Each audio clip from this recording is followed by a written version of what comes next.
Welcome back to the Designated Driver, where I'm going to help you get a 5 on this year's AP exam. Students are always asking me, what can I do to pass? And I tell them, the proof is in the pudding. Let me show you what I mean. Check it out, last year's AP scores. So if you want to pass the test this year, stay tuned and I'm going to help you with my exclusive exam tips and strategy.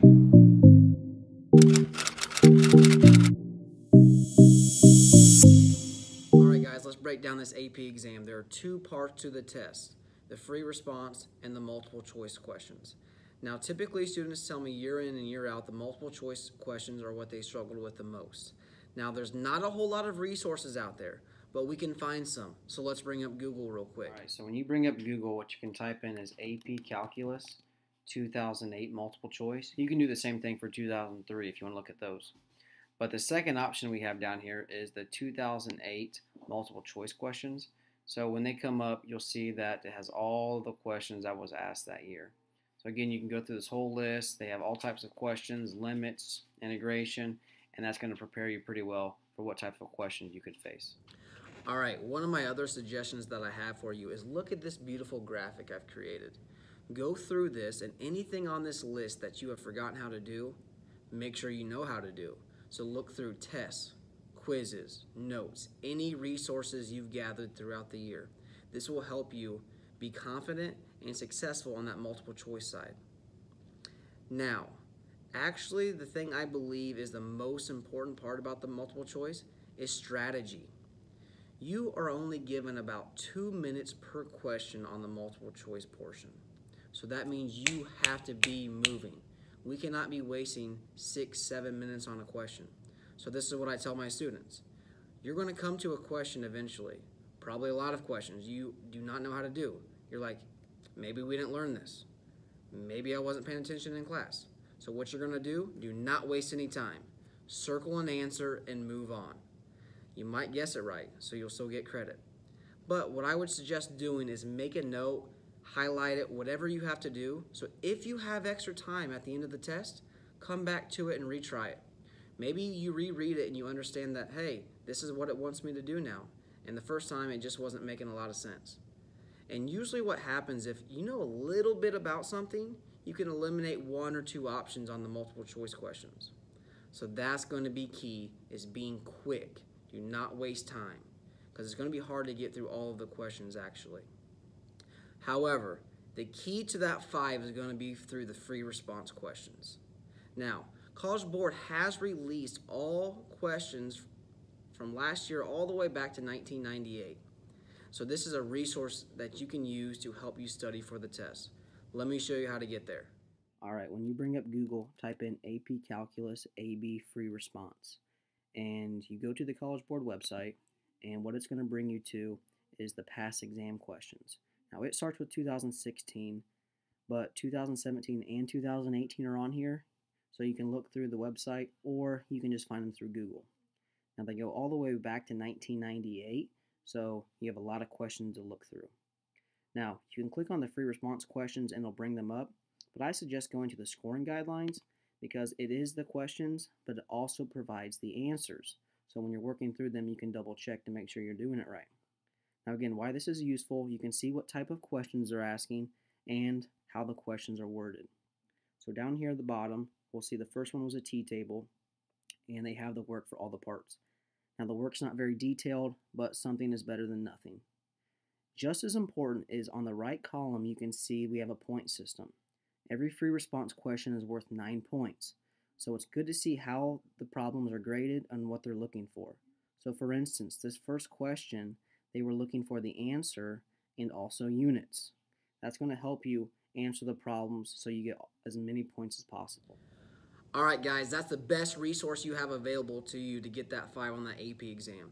Go through as many of those questions as possible, and that's going to best prepare you to get that 5. Now, I went through all the questions. I've narrowed it down to about 6 that I think you should really focus on. The accumulation function, leaking versus filling, area volume of a region, differential equations, position, velocity, and acceleration, and the T-table. Now, I'm not saying these are going to be the 6 you're going to run into, but I feel like at least 3 or 4 you can expect on your test. So go through as many of these as possible and you'll have a lot of confidence when you run into them on the test. Now, I will not be going into vivid detail on how to solve these problems or work your way through them. I will be posting future videos on these particular 6 problems though, so make sure you stay tuned.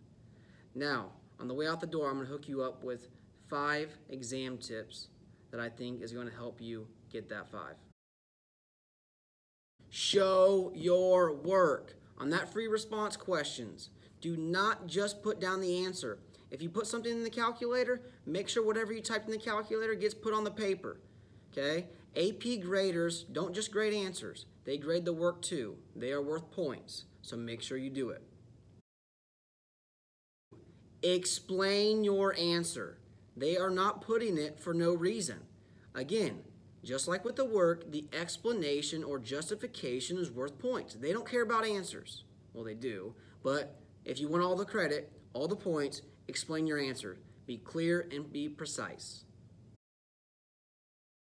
They like units. So when you're dealing with a story problem, usually they like to put this on acceleration velocity problems as well. Make sure you put the units.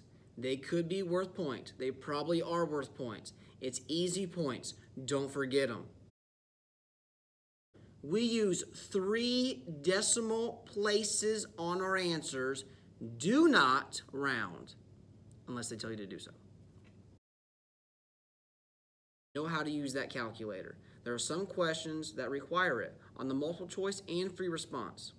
So you need to know how to do a definite integral, how to make a graph, how to find parts of a graph like intercepts, how to make sure you know where equations intersect. So sometimes you need to graph them and find intersections. Make sure you know how to do that, or you're not going to even be able to get started on some problems. Now, I do have one little nugget of information left for you. I would suggest you do this before your exam. I do with all of my students. The last day before we take the exam, we go to this website right here. So let's go to it. I'll walk you through what we do. So here's the website, and what it does is predict your AP score depending on how many questions you get right. So you can input how many questions you think you're going to get right on the multiple choice. So we only got 20 out of 45. And here's the 6 free response questions. So let's say we didn't do very well on the first 3.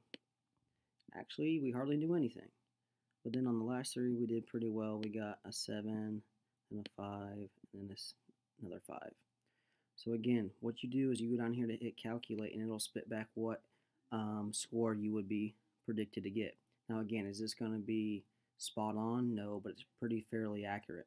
Now what this does is I think it's going to build your confidence, because a lot of students think they need to get 90 or 80% of the questions right to pass. You do not.